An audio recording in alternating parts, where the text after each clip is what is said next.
Something I did not expect.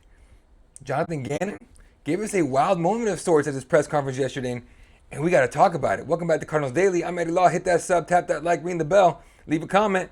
Let's get right to it. Gannon answered a question, and so he answered a question in one of the most mic drop ways I've ever seen anyone do it, as far as head coaching goes, or head coaching in the NFL goes, and certainly nothing I expected from him. During his press conference on Thursday, he was asked, quote, "Coach, how early in your career did you start trying to figure out how to take the emotion out of coaching as far as when you have all these injuries and you have all these different pieces? When's the first time you can recall that?" End quote. Now, first of all, the question itself is just like it makes sense to me after reading it, but I'm sure if you just heard it for the first time, you probably, you're like, what the hell are you talking about? First of all right, look, Gannon didn't miss a beat, all right? The question was asked, Gannon didn't miss a beat. He goes, he might drop the entire room with his answer too. He goes, quote, "2007 when our quarterback went to jail," end quote. Then coach got up and just left. Just got up and left. You can hear the PR rep awkwardly thank him as he walked away, but the room was dead silent. When his quarterback went to jail, everybody in the room started Googling 2007 and what possible NFL quarterback went to jail. I didn't have to, because I remember that story like that. In 2007, then Atlanta Falcons quarterback Michael Vick pled guilty for his involvement in a dogfighting ring that was based in one of his properties in Virginia. It was known as bad news kennels. Now, if you're familiar with the rougher parts of Virginia, you know what they mean by bad news, right? Allen Iverson, NBA legend, lived around those parts as well. Now, that wasn't where the kennel was based, but that's just where the name comes from. Vick was sentenced to prison, and the NFL simultaneously suspended him, indefinitely without pay for violating its player conduct policy. He was arraigned in late July, and his team, moved to recover 20. I think it was like $20 million of his $37 million signing bonus, which is huge. Back then, it was massive. These days, that's like a drop in the bucket for these guys. But it's just wild that the Cardinals have a Michael Vick reference, not just one time, not just once a season, but twice. Early in the year, Kyler Murray posted a picture wearing a Virginia Tech Michael Vick jersey and hanging out with his dog, which I'm pretty sure it's a pit bull or a cane corso, whatever it is, but hanging out with his dog. And the internet, as it normally does, lost its mind about it. Apparently, nobody knew that Gannon was part of the staff with the Falcons the year that Vick was sentenced and sent to prison.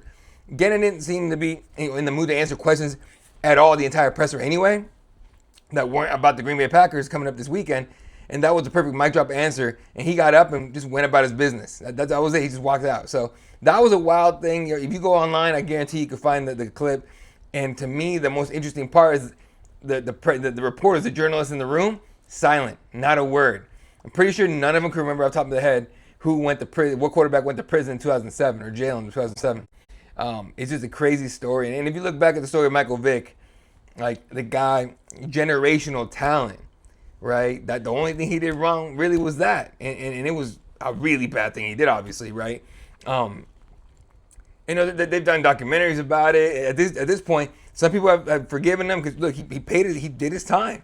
He was sentenced and he paid his dues, and it's still not enough for a lot of people. And I don't blame you if you still hate him, if you still think he's garbage or whatever because of what he did, because what he did was disgusting. As a fellow dog owner, I'm sure a lot of you do as well, at least pet owners and everything. But it's a disgusting thing, right? It was a weird thing to have the NFL kind of like not wash out. They didn't try to really wash out when he came back to join the Eagles and then I think the Steelers for a minute, whoever else. But it was wild to see the NFL like not just let him back in because again he paid what he owed, right? He paid the bill, but it was wild to see that the NFL just kind of just not mention it at all. And like I remember going to a couple games where Michael Vick played in after that, and when he was with the Eagles, and people were protesting outside the game, and you never heard about it. You had to see it with your own eyes to know that even happened. So it's a wild, wild story. If you guys look back, just YouTube it. I guarantee you'll find somebody's self-made documentary on it. Fascinating story, honestly. It's fascinating. Not something that it's not a good thing that happened at all, mind you. Not at all. That was bullshit what he pulled, but still, the story itself, wow, you would never believe it happened. All right, this weekend, folks, we got bigger fish to fry. The Packers are coming to town. The stage is set. Week 7 brings the Green Bay Packers to the State Farm Stadium, and for Arizona, this is just another turning point, right? At 2-4, the Cardinals were desperate to snap a losing streak and build momentum. While Green Bay at 3-1, hilarious, they have a tie, but they're hunting that lose the first road win. So this one, it matters to both teams, right? The injury report is messy. Kyler Murray's foot is still limited, and Marvin Harrison Jr. is still under evaluation after exiting last week's game with a concussion. If Murray can't go, Jacoby Brissett's up again. He's going to get in a start, and he threw for 320 and 2 touchdowns in week 6. So, he looked good. The receiving core is thin. We're going to have no really wide receiver one. Wilson's going to be acting as one, but I think it's going to be more Zay Jones than Wilson, but we'll see.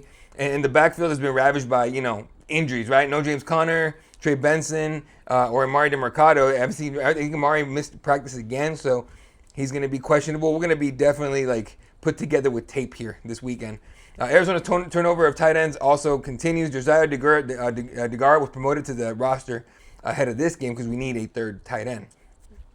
Arizona's ground game has struggled, and Green Bay's defense is built to stop perimeter runs. Without a strong run game, the offense is going to be forced into passing downs, and enjoy that when Micah Parsons pinning his ears back trying to prove that he's still the guy, even on a different team. If Murray plays, right, his mobility definitely helps. But with Harrison Jr. limited or probably out of this game, and with Brissett lacking Murray's escapability, the Arizona's going to have to lean on matchups, short passes, tight end work, and quick rhythm, and try to avoid letting Green Bay's secondary knock down downfield. And definitely the O-line needs to get their heads out of their ass and block, especially if it's Brissett.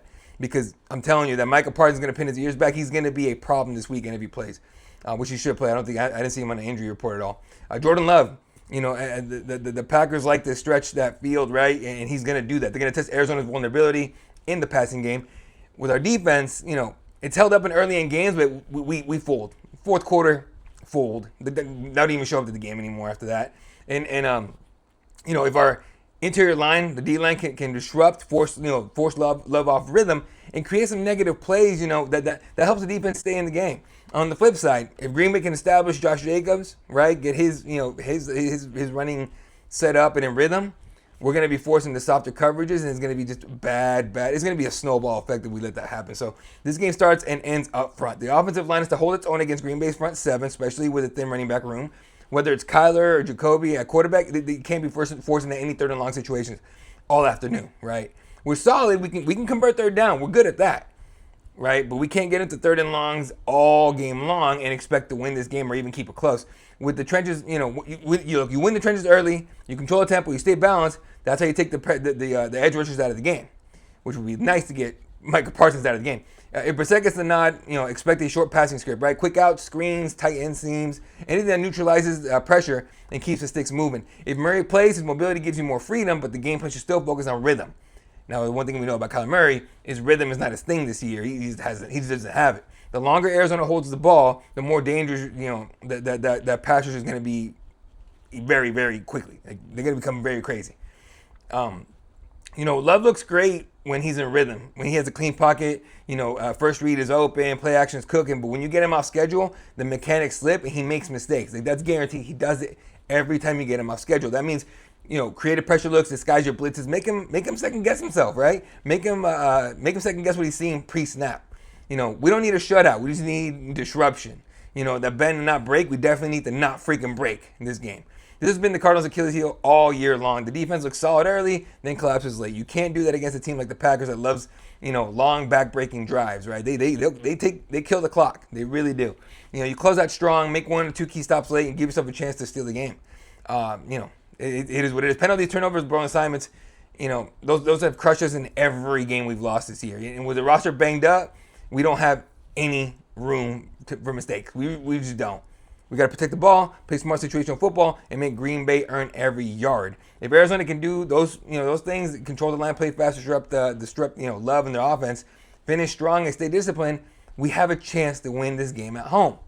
Now keep in mind, it's going to be a lot of away fans at this game. It's going to be loud. You're going to hear that "Go Pack Go" BS all game long, and can't blame them. They're good. It is what it is. Unfortunately, I won't be at this game. I have a prior commitment, so I won't be at this game. I will be watching it where I am, but it's going to be weird not to be in the stadium for a home game. But it is what it is. It really is what it is. All right. So last night's game between the Bengals and the Steelers, it was insane, right? It came down to it's just funny. Joe Flacco is like the mercenary quarterback of the league. Anyone that signs him, they have at least a couple good games coming out of him. And last night, him and Aaron Rodgers had what Cam Hayward called the icy hot bowl, which is hilarious. But he outdueled old ass Joe Flacco, outdueled old ass Aaron Rodgers. Rodgers still had a chance at the very end. He threw. First of all, Aaron Rodgers can still sling that ball like to the end zone from that was 35, 30-yard line, wherever he was. He got it into the end zone. Now got knocked down by the Bengals defense, but still, that was crazy. Anyway, that game had plenty of storylines, including like the icy hot thing, the quarterback ages and all that. The other storyline worth caring about is defensive end Trey Hendrickson. Jesus, I can't speak today. He was ruled out of the game with a back issue, but it's got to be asked: are they sitting him out, or is he really not able to go? Because the rumors are loud at this point. Plenty of teams are showing interest: the Colts, the Niners, the Eagles, and the Cowboys. Even though we've improved this defense quite a bit lately, we got to be on that list. The Cardinals need a pass rusher. Let's be real. Like we just need it. I know we have Josh Sweat in there. We have Tomlinson, Jordan Birch. Nolan should be coming back soon and everything. And hopefully this game on Sunday, but not next week. But we still need a bona fide premier pass rusher. This defense has been fine for 3 quarters and terrible in the fourth. And it's because nobody can consistently finish. And that's what I'm saying. That's why I'm saying it right now. We need to trade for Trey Hendrickson. Right? The Bengals are slipping. Their defense looks shaky, and Hendrickson could be available for the right price. Arizona can't afford to wait. This move makes too much sense in my eyes. Trey Hendrickson is exactly the kind of player that this defense is missing. Explosive at the edge, high motor, violent hands, and a tone setter. And he cares. He gives a crap about football and winning. He loves it. The guy has a double-digit sacks in 4 straight seasons.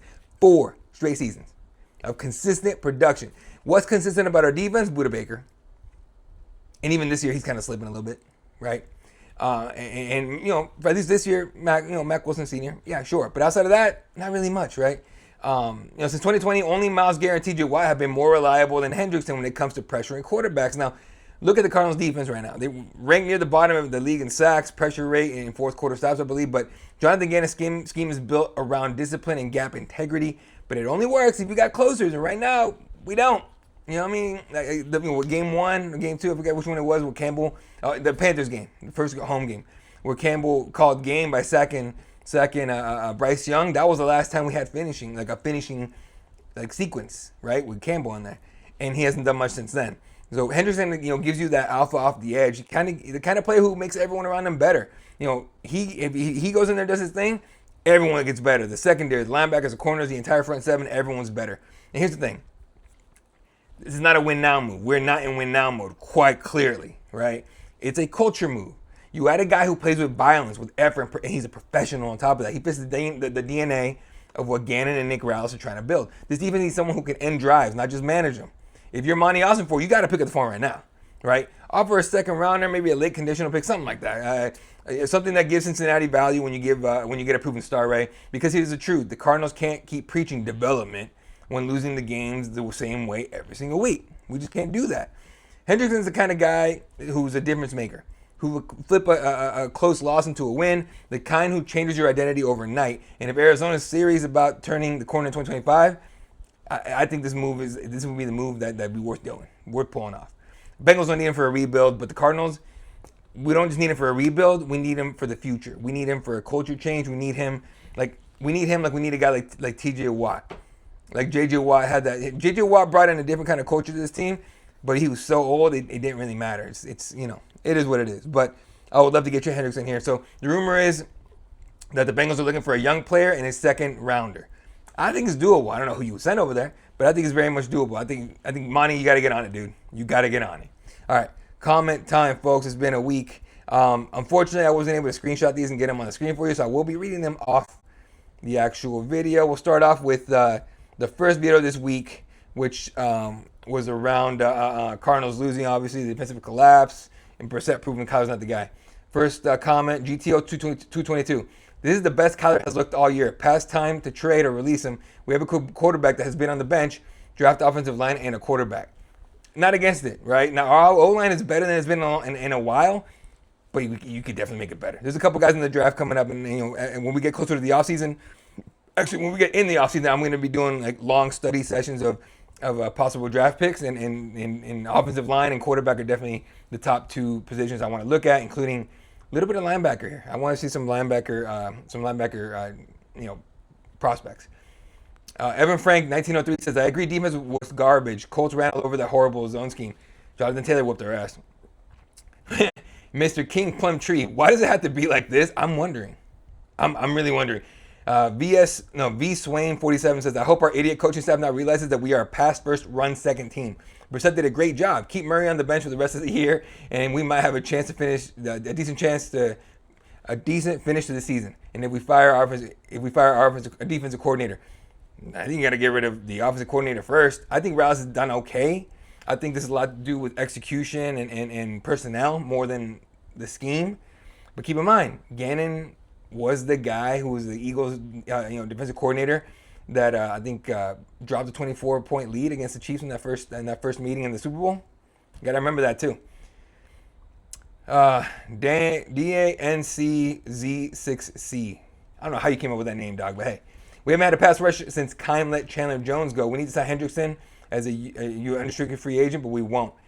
I think we just trade for him because I don't think he's gonna last. I think Hendrickson's not gonna look at us and be like, yeah, that's a team that go to the Super Bowl. They just won't. All right. Last comment on this one because we got to move on to the next video. Michael Onak 3356 says, I think they should put K1 on IR. Trade him offseason for Joe Burrow. That's a tough one. Use draft to beef the O-line and look for a running back of the future. K1 is not the guy. He will thrive somewhere else, but not here. The team played better than I thought. I was expecting a mollywhopping. The Colts have won their last 2 games before us, 73-14. Our defense did better than you're giving them, credit for. Considering missing 4 starters and against one of the best offenses in the league, give them some slack. They are the only reason this game wasn't 44-14. Buddha should have cut the INT. True. Bench K1, fire Drew, hire Gruden or Belichick. I wonder if Gruden will come here. Belichick won't do it. And Belichick's a defensive coach, so I don't need him as OC at all. And we don't need him as head coach either because he clearly can't do it in college. And once he lost Tom Brady was a little weird. And I think hiring him to be our head coach would just be, he would just do it for a check at this point. I think he's going to retire anyway. But I gotta say Gruden is interesting. Although I don't think it'll happen because he's been owning the NFL in lawsuits lately, so that'll be tough. Let's go a couple more videos here because we're running out of time on this episode. Let's go to the last video, the one from yesterday. All right, a couple more comments and we're going to call it a night here, or a day here on this episode of Friday's Cardinals Daily. 2 years in a row, our first-round draft picks are injured. Poor first-round draft pick next year. He's doomed. As far as Mac, his hit on McCaffrey when the game was priceless, he hit the snot out of dude. It was crazy. And then Russ Mills says, look at this. Look, as a 30-plus year season ticket holder, I'm telling all of you, the Cardinals do not care about the fans. As a 6-year season ticket holder, I don't disagree. They have turned into a rich boy club. Morgan Street, blah, blah. I had front row seats since the stadium opened. Now I have row 7. They don't give a crap about family, fan experience. More important to catering to rich, to hell with the field and longtime fans. And back to Constitution once, it's absolutely true. Even the coaches don't even mention the fans. When all I hear from the other coaches is our fans are fans. At the end of each season, every franchise gets their $2 billion share anyway. Yeah, so here's the thing about that. If you know the story, the history of Michael Bidwell, he could give a crap about winning. He doesn't care. He doesn't. Because this is his business. This is the only thing he has. Most of the owners have $1 billion business somewhere else or millions of dollars businesses over somewhere else, and they use that to supplement, right? Michael Bidwell doesn't have that. Michael Bidwell was the guy who was charging players for the food in the practice facility in Tempe. What the hell is that? No other team does that. Maybe the Bengals do, but the Bengals are the Bengals. But it's what it is. And I don't disagree with you. The coach never mentioned the fans ever. It just seems like and just as speaking as a fan, because I get what you're saying, right? In the stadium, like they've turned the it used to be like the red zone seating or whatever. They turned into casitas, which is garbage. I got the tour. Season ticket holder. They gave us a tour of it. How are you gonna watch the game from there? You're on one side of the end zone. The other, what are the balls on the other end? You're gonna be watching on TV. There's no point. You know what I mean? My seats are up in the Ring of Honor, but I have a great view. I see everything, the whole game, because I care about watching the actual football game and not just hanging out the game. We're not the Golden State Warriors, right? Because remember those old school Golden State Warrior teams where the real true fans were there, right? And then as soon as they won a title or something, everyone in the front, first 10 rows is all rich ass people. It's because they don't care either. So it's all about the money, folks. It is always what it's always been about, unfortunately for Cardinal fans, of course, and honestly, fans of any sport and any team. They don't care about you unless you have a lot of money to give them. All right, that's gonna do it for this episode of Cardinals Daily. I'm Eddie Law. Don't forget to hit that sub, hit that bell, hit that like, leave a comment. I will see you all on the next episode, which will be Monday. Hopefully, is a Victory Monday episode for y'all. You guys have a great weekend. Let's pull for the Cardinals, man. We need this victory. This would be a huge, huge win if we can pull it off on the Packers. Just have a wonderful day. Enjoy the game. Go Cardinals.